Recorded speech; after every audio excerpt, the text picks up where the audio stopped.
Hi, I'm Alice, and today I'm going to talk a little bit about the ethical complications of using population data. Okay, so first, what do I mean exactly about population data? I just basically mean that you're looking at people, you're taking numbers, gathering information about them, characteristics, whatever. There are a couple ways we can look at population data.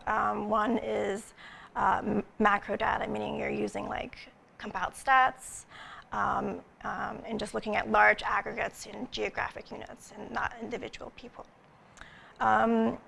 Mesodata is sort of like macro data, except you're looking at a very small geographic area. Microdata is basically looking at individual people and looking at personally identifiable information. And the fourth bullet point here, I'm just sort of indicating that there's also information that can be gained from the expertise of analysts looking at the data and interpreting it. The U.S. Census is a prime example of gathering population data. We do it every 10 years. The U.S. Constitution's in Article 1, Section 2 allows Congress to basically gather not just numbers like how many people there are, but also like ask us questions for the purpose of getting an accurate count for government representation. For example, like how many people would be a fair number for like our U.S. House of Representatives based on how many people are in each state, as well as how we allocate different funds. This was codified in Title II of the U.S. Code. Basically, it says that Congress needs to give notification of what types of questions that they're asking us, but it doesn't really say like what they can or can't ask.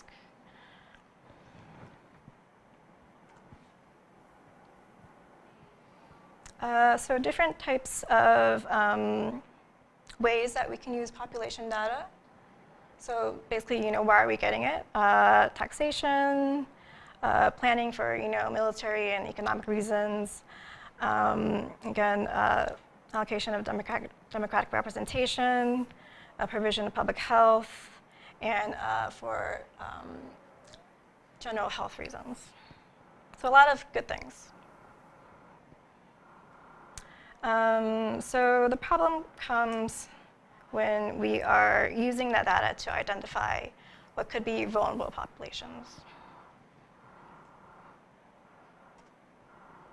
So some examples from the past.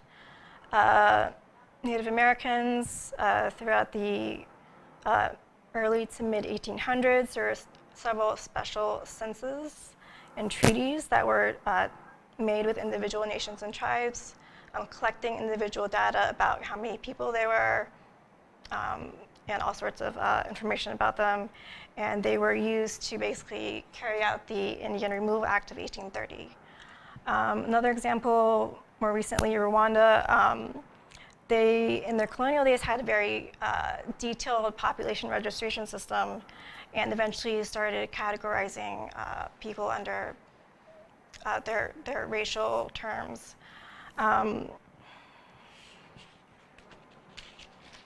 Which I think most people sort of understand as sort of like pseudoscientific. And later that was sort of used as a way to track people down in the genocide in 1994. World War II, Netherlands had a very detailed population registration system. Even before Nazi occupation, they had special registers for Jewish and Gypsy populations. And in the end, they found that Dutch Jews had the highest rate of death among European Jewish populations because they're so easy to find.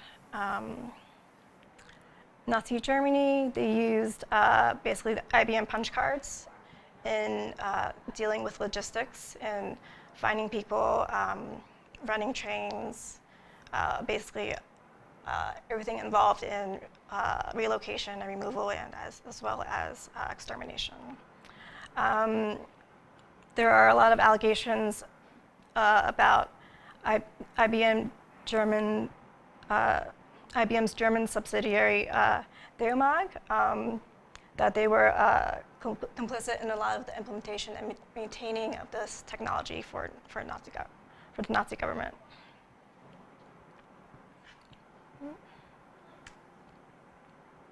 And a little bit more from World War II. In the United States, the Census Bureau actually provided very detailed maps, including like names and addresses of people of Japanese descent in order to locate them and move them to internment camps. And while they're there, they were tracked using, again, IBM punch cards.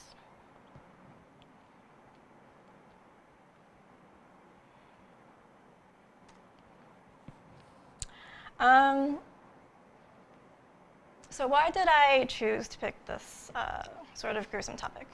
There are a lot of parallels, I think, going on today.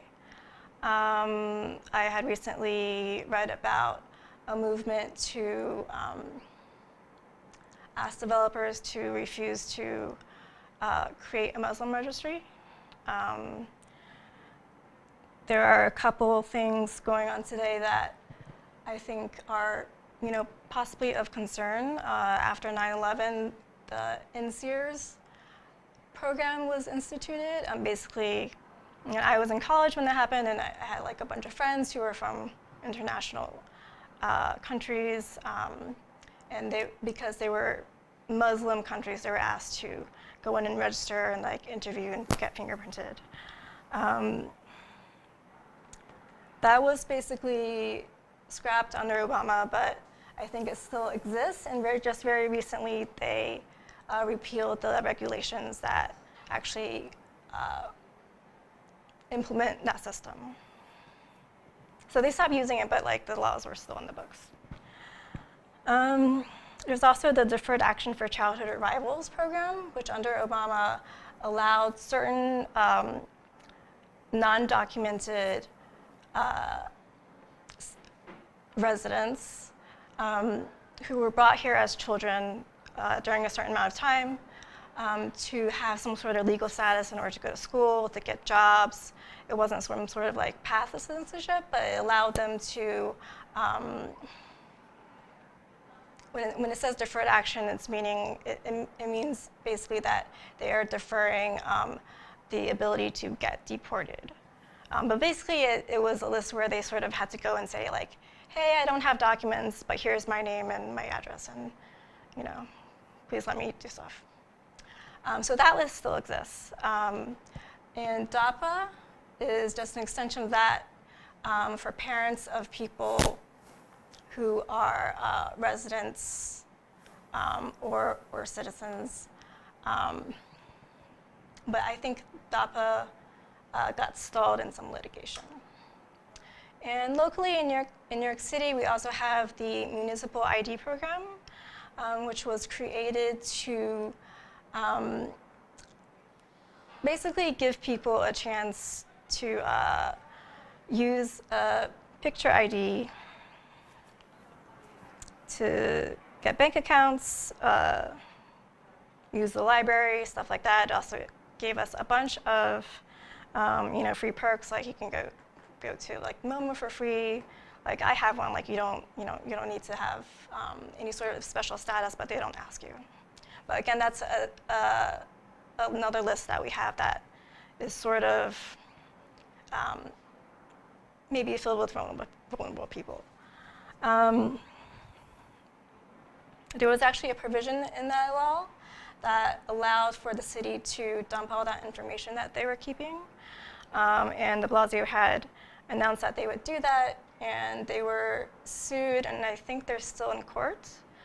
Just recently, I think they're still in court. Okay, so possible safeguards. One, not gathering data, but that's, not a good idea in general. Another option is gathering and interpreting data based on samples rather than full counts. This has the possible downside of really not getting a full representation if their population is too small or too skewed in a certain area. There's a possibility of decentralizing the data storage so that no one area or no one department has access to everything. There's also the idea of introducing errors to your data set so that you may not be able to test for certain things, but perhaps you can swap responses for individual items and then be able to test for a larger overall idea that would give you the same result. As well as coding data in broad response categories. There's also legal safeguards to protect confidentiality. Though that sort of fails, as we saw in World War II. The U.S. Census workers are actually, they take, I think, what are called lifetime oaths, where they're not supposed to disclose information about people. But I think they had some sort of special wartime exception to that.